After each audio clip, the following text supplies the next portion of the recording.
Hey baby blossoms and titans, what's going on? I'm back with another video y'all on today. You guys know it is spell work Sunday, so I'm giving you the calm before the storm. Let me turn my light on so you guys can see me. All right, hey baby blossoms and titans, what's going on y'all? So what we're talking about on today, before I upload a couple of spells for you for your walk in the occult, we're talking about where to conduct your spells or where to different places to perform your spell work. That is what we're talking about on today. So I'm reading from my notes, guys. I just posted a video too about the phases of the moon, different times to and different ways to attune to the moon during the different phases. Okay, so go back and look at that particular video. And now we're in to talk to you about where to conduct your spell work. Put my glasses. I hope you guys are doing amazing today.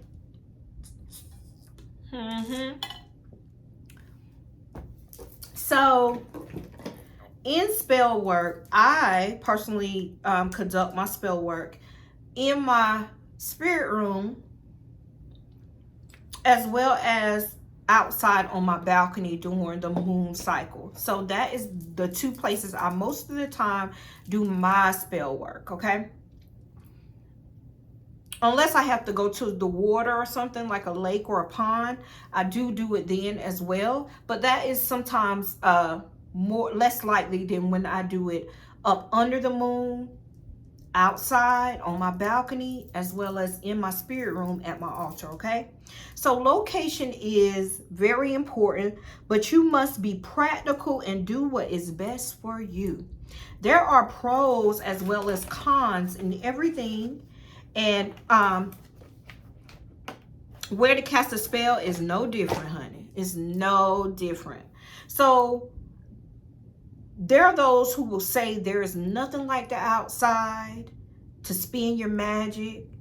However, if you live in the middle of, let's talk about downtown or the middle of the city, that sometimes is not a very wise choice because you do not have the way about to just sit outside to work some magic. So modern times, sometimes you have people living in apartments, condominium life, the noise of cars, construction vehicles outside. This for me will be very chaotic. So we're going to talk about first, we want to consider your specific location and determine what alternatives you have available in order to conduct your spell work. Let's talk about outside. Outside, okay? To do a spell outside, which is my prime time to do spell work, I do have the ability to go outside on my balcony, especially at night, to hone in on the to do some spell work, burn some bay leaves, got my cauldron, I'm sitting outside. Okay, it is excellent if you are surrounded by nature outside. For me, outside, I have a big tree in the front of my balcony. I have all my plants out there, so it is prime real estate, as I call it, for me to be surrounded by nature. However, the majority of people do not live on acres and acres of land where they can be assured the privacy to conduct their spell work. Even in a park or on a bench, there is a probability of you attracting onlookers as well as people passing by. A backyard will be workable, but if you have nosy neighbors, barking dogs, or a delivery person that may show up unexpectedly, it is not a good idea to perform sometimes spell work outdoors. Remember that you should not be trying to gain attention. Your spell work it should be secretive to you. It should be in that place where no one can disturb you. No one is watching you. It is a very closed in thing to do spell work, okay? You want to be discreet because the power is then more effective. If you are one of the lucky ones who has like a privacy fence or lots of land around you, please feel free to go outdoors. The use of candles may not work if it is a windy day, but you can see different types of ways to burn or light your candles inside and then bring it outside. It just all depends. Whatever you do, make sure you always feel safe. Now, if you cast your spell in the evenings and you are afraid someone will sneak up on you, it will defeat your purpose. Why add stress to your spells? For me, my husband knows I do spell work. We never have, when I live on the second level, I don't have anyone looking directly at me. I have a big tree in the front of my balcony where it is covered. And most of the time I do my spell work at night, okay? Usually a group of people is better for outdoor spells. If you have like a coven, a group of people, yes, you want to go because all of you guys are doing the same thing. You're going to weigh the positives and the negatives and make a choice. Now, I have performed spells outside as well as inside, and the results have not been more unsuccessful than the other. I must admit, if you have the opportunity to perform your spells amidst nature, do venture to do so. The experience of doing outdoor spells is very enchanting. Okay, now we're going to talk about the inside. It is easier, of course, to conduct spells inside due to the fact that the wind will not keep blowing out your candles. You have electricity for some music. There's privacy and also safety. As you were accessing your powers of the moon, you're going to try to find a spot where you can see the moon, preferably, or if possible. But above all, be comfortable in your space. If there is a room in your home where you can see the moon, but you are not relaxed in that area, do not use that room. Now, even though you can't see the moon, sometimes this happens to me. I live in an apartment complex, second floor. Sometimes the moon, where my spirit room is, the moon is sometimes on the opposite side of my apartment complex, where I don't see the moon, but I do know the energy is there. I don't have that feeling, but if you feel uncomfortable in that room, do not do it, because the spell is no use. Now, if you're conducting your spell during the day, which you can, most of the time, I prefer nighttime. You can go someplace where windows or any view of the sky, or use a representation of the moon, like a picture of the moon works well, or any item that represents the moon. Moon crystals, a picture of the moon, a moon, you know, the little thing that you can sit on top and it looks like the moon. You can even do that. Just think outside of the box. Be creative. Anything you feel that represents the moon is perfect for you. Keep in mind your privacy is a must. So you most of the time probably will have privacy in the inside. Make sure the kids are gone. Make sure the dog is put up. Make sure your husband knows not to come into the room where you're doing, or your partner where you're doing your spells until you're done. No disruptions. There should be no one else in the room with you unless you are directly participating, or they are directly participating in your ritual. No other energy unless they are participating as well. If you have a large family, again, and you have a difficult time finding a place to be alone, you can always opt for the bathroom. The bathroom is sometimes the most secluded place you can go to. Or have your partner get the kids. Wait till they leave. Take them out. Go to the park. Have them to take them to the park or something, and you do your ritual. But make sure you do your ritual.